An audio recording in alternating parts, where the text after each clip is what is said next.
আরে কি আজকে তো আমি লেট করে ফেলেছি, আজকে আমাকে পিছনে বসতে হবে না। ওই তো মুন্না এখানে বসে আছে। আরে মুন্না তুমি পিছনে চলে যাবে, আমি এখানে বসতে কমফোর্টেবল ফিল করি, আমি পিছনে বসতে পারি না। আচ্ছা ঠিক আছে বসো। Thank you Munna.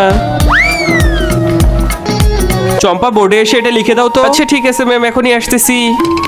আরে ম্যাম আপনার কাছে চক হোল্ডার নেই? আসলে আমার চকের ধুলোতে অ্যালার্জি। হ্যাঁ আছে চক হোল্ডার, এই নাও। থ্যাংক ইউ ম্যাম, দাঁড়ান এখনই আমি লিখে দিচ্ছি। এই তো আমি উত্তরটা লিখে ফেলেছি, এ নিন ম্যাম। এর জন্য শুধু আমার এই চকটা ধরতে হলো।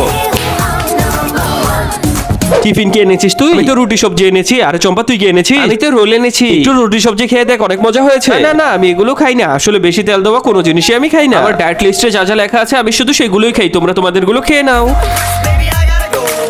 তোমার বাবা তোমার জন্য গাড়ি পাঠিয়েছে, এবার তাড়াতাড়ি করে চলো, তোমার আজকে আর্জেন্ট ফ্লাইট আছে। বান্ধবীরা আমি তো তোদেরকে বলতেই ভুলে গিয়েছি, আসলে আমি এখান থেকে চলে যাচ্ছি।